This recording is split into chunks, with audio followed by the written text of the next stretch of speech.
Bismillahirrahmanirrahim. Allahumma sholli ala Muhammad wa ala ali Muhammad. Izinkanlah saya yang hina, yang lemah dan tidak berdaya ini membicarakan tentang Sayyidah Fatimah dalam pandangan ayahnya, yaitu Nabi Muhammad sallallahu alaihi wasallam.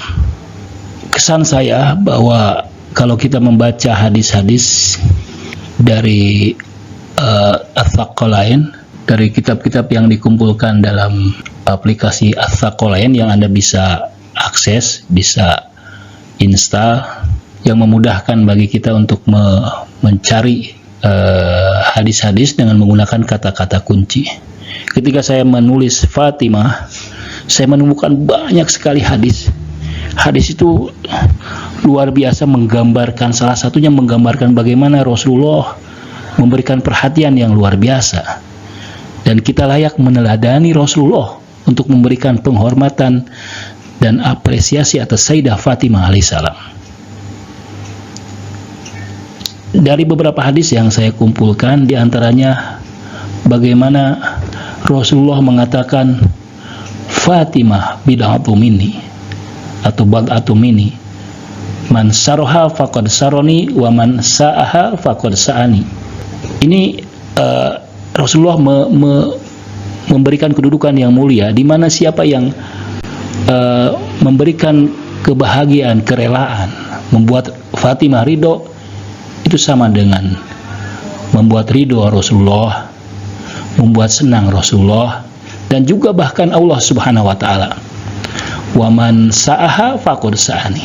Dan siapa yang berbuat buruk kepada Fatimah itu sama atau identik dengan memperlakukan aku sebagai sesuatu yang buruk, dan pada ujungnya, pada akhirnya juga memperlakukan Tuhan dengan buruk. Dalam hadis lain, Rasulullah juga dengan jelas mengatakan bahwa untuk berdoa, untuk memohon, meminta kepada Allah Subhanahu wa taala, yaitu kita harus berwasilah, ya, menjadikan Fatimah di antaranya sebagai wasilah. Abu Abdillah Imam Ja'far Shadiq mengatakan, aktsaru ma yalihu bihi fi du'a alallahi bihaqil khamsah, yakni Rasulullah wa Amirul Mukminin wa Fatimah wal Hasan wal Husain. Fatimah diberi kedudukan yang mulia sehingga setiap orang kalau mau berdoa dan doanya itu dikabulkan dan doanya diperhatikan oleh Allah Subhanahu wa taala, kita harus berwasilah kepada Sayyidah Fatimah. Ini adalah kedudukan kedua yang sangat mulia.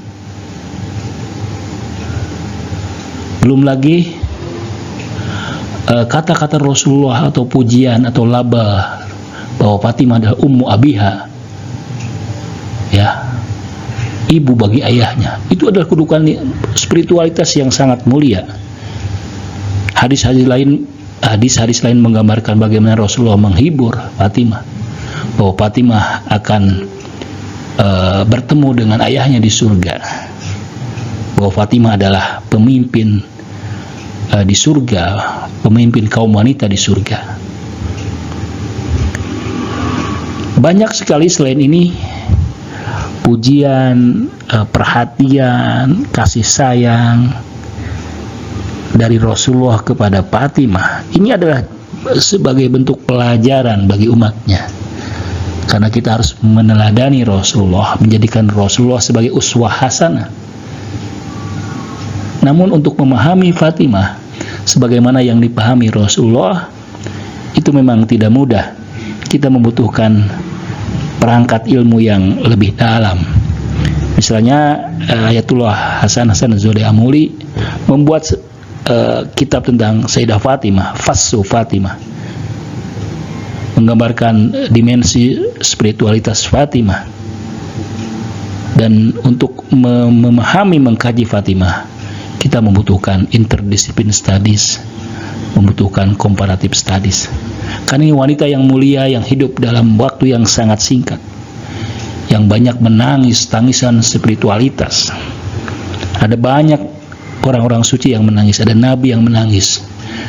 Nabi Ayub yang menangisi Fatimah, yang menangisi putranya Nabi Yusuf sampai buta, atau Nabi Yusuf sendiri yang menangisi ayahnya, atau Nabi Adam yang menangis, dan manusia-manusia mulia lain yang menangis.